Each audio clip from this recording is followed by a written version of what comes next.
On va faire une meringue de manière inratable aujourd'hui. Ça veut dire quoi une meringue inratable? C'est une meringue qui est cassante complètement, qui n'est pas molle à l'intérieur, qui est complètement cassante et dont la couleur a une bonne tenue et qui ne s'est pas ternie par la cuisson. Donc pour faire ça, on va avoir besoin de 100 g de blanc, 100 g de sucre en poudre, 100 g de sucre glace. Donc ça va être une recette qui va être hyper simple. Il y a quelques timings et astuces qui sont importantes, donc je vais vous les donner. Ici on va avoir un peu de colorant violet, une poche à douille. On va prendre une douille cannelée, comme ça. Donc on commence à vitesse moyenne, on verse les 100 g d'un coup, et donc on fouette à vitesse moyenne.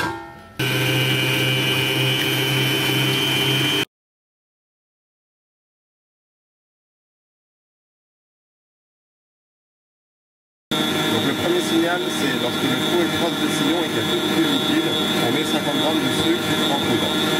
On peut accélérer un tout petit peu.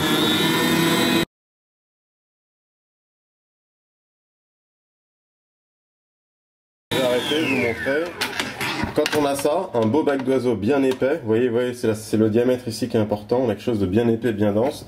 On finit de rajouter le sucre en poudre. J'accélère encore un tout petit peu.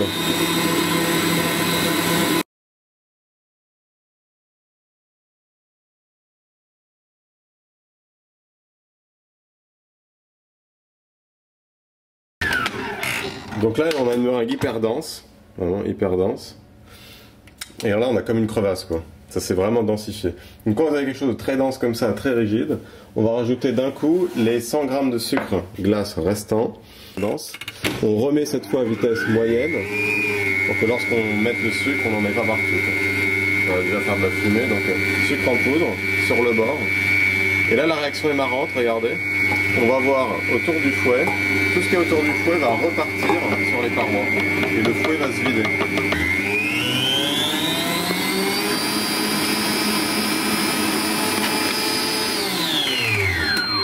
Voilà. Donc là, tout est parti. Là, on a une meringue qui est complètement différente, qui a perdu 2 fois de volume. Elle s'est complètement densifiée. Et on va quand même continuer pour que la meringue soit pour que le sucre soit complètement absorbé. Donc une fois qu'on en est là, il faut encore continuer 3 minutes. Donc quand on en est là, moi je le prends un peu le bol. Et je récupère un peu le sucre glace là qui est sur le côté, qu'il n'arrive pas à toucher. Voilà. Donc faut pas hésiter à trop fouetter, c'est vraiment pas un problème avec la meringue. Ça permet d'être sûr que le sucre soit bien intégré.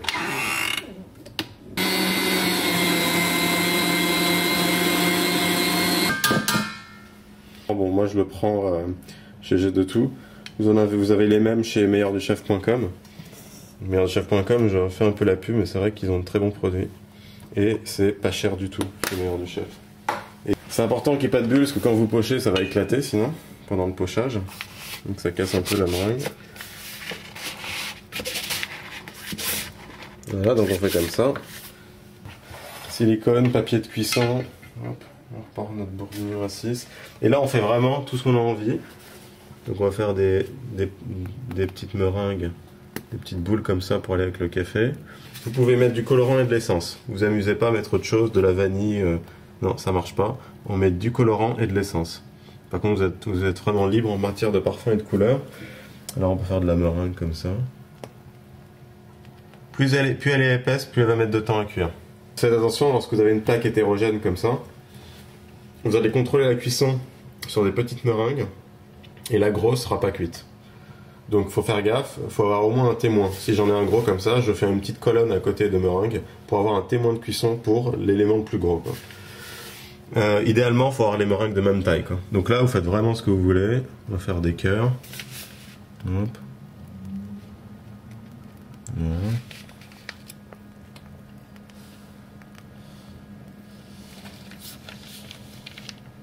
Voilà. Voilà.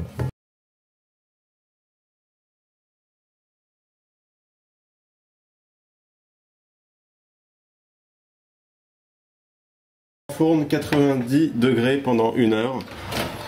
En bas, en haut, on met plein de plaques, une plaque, c'est pareil. Au bout d'1 heure, on va mettre à 85 degrés. Si vous gardez 90, vous allez avoir la couleur qui va se barrer. Donc 1 heure s'est écoulée, on va donc repartir en cuisson à à 85 degrés ce coup-ci. Tout sera cuit, toutes nos meringues, sauf la grosse. Là. La grosse, il va falloir aller bien 3/4 d'heure de plus. Quoi. Ce que je vous conseille, c'est faire des plateaux par taille, pour pas avoir ce problème de la moitié du plateau est cuit et pas l'autre. Ça nous donne des meringues. Alors, comment on voit que c'est une bonne meringue? Déjà la couleur, on a une couleur bien brillante, belle, on n'a pas perdu, c'est pas devenu terne. Et ensuite, quand on va la casser, elle va vraiment se casser, tu vois, c'est dur à l'intérieur là. On entend le bruit là. C'est dur à l'intérieur. Donc ça, c'est comme ça, alors si vous cuisez votre meringue, vous n'êtes pas sûr que vous l'avez bien cuite, vous en prenez un bout, vous la cassez en deux ou vous la mangez, il faut que l'intérieur ici soit cuit. Ça, c'est une meringue inratée. D'une recette inratable.